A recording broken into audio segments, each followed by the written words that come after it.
Elden Ring has many returning features from previous Souls games, but it also brought with it plenty of new ones. At first, most of them seem very straightforward, but in traditional FromSoft style, there are plenty of things in these features that the game doesn't tell you. So, here are 7 features you thought you knew in Elden Ring. If you are a new player, I do suggest watching my other video as well, since in it I go over tips that are great for newer players. You can find it in the top right corner. Okay, let's get started.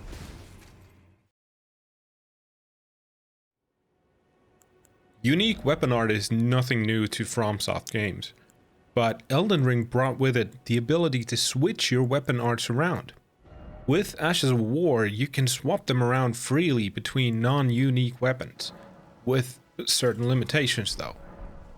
This allows for many more different combinations and builds, and some weapons you find in the world might also have an Ash of War attached to them that you can't obtain any other way. And with these, you can simply take them off that weapon and throw it on a different one. Ashes of War aren't the only way you can change the properties of a weapon either.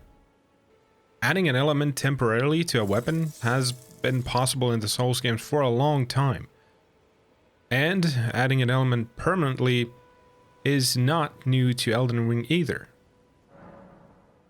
But something that has been overlooked a lot is also the ability to simply change the scaling of a weapon as well. The first wet blade you most likely run into is the iron wet blade. This allows you to change the weapon's type to either heavy, keen, or quality, which makes the weapon scale with strength, dexterity, or both, respectively.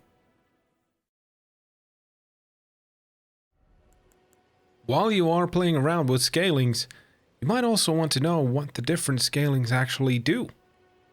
By that I mean, if you've found the Sword of Night and Flame and really want to use that, you know that the weapon has scaling with both int and faith. And while both of those stats affect the basic attack damage you do with the sword, the special attack is actually split. Your magic comet damage only scales with your int, and your flame wave only scales with your faith. So if you plan on using the weapon art, figure out what the weapon art scales with. This of course applies to other weapons as well. Customization doesn't just stop with weapons though. After you find a sewing needle, golden or typical, you will gain the ability to alter your armor. Altering is rather simple though. Basically, altering an armor simplifies its look and lowers its stats while making it lighter. And that stands for the overwhelming majority of the armors you find. Yet it allows you to use an armor that you might like the look of, while still keeping your overall weight a little lower. While you're trying to pick what to wear, you really want to press the switch panel button, square on PlayStation for me, because many items have passives, but their info is in the piece's description. For example, did you know that the armor set you get from Ensha, the skeleton armor guy in Round Table Hold, has a passive heal effect that kicks in when your health is low? Yeah, I didn't either. There was nothing that confused me as much at the start as great runes.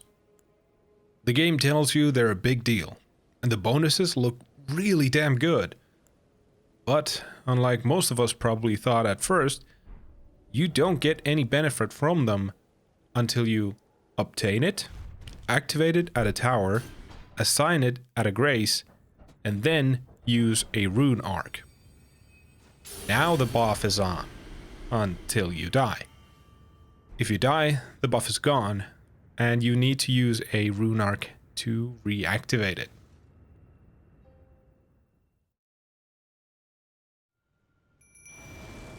A fair way into the game, you obtain the Mimic tier, which is arguably the most popular Spirit Ash in the game, and in many cases, at least for the first playthroughs, the most powerful.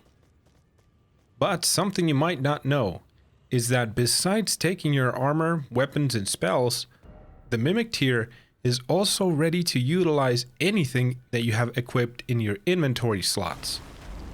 And besides that, you don't lose anything that he uses. So you can, for example, craft something like a Blood Boil Aromatic and just have it in your quick slots. So whenever you summon the Mimic, he'll buff himself up and be even deadlier than usual.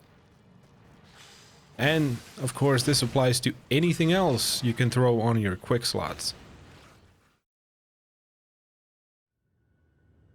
Further on the topic of things you can throw in your quick slots, an enormous amount of people completely ignore the reusable items. So if you haven't yet, go to your inventory and look at what the items do. Especially if you're having a hard time with Malekith, check out the Blasphemous Claw. And don't actually stop there. You really should check out the description of most items. There is really a lot written there, so many things that people claim that the game doesn't tell you, it's written right there. And that is everything that I have for you this time. If you found this video useful or entertaining, don't forget to like the video, sub if you want to support the channel, and I will see you guys next time.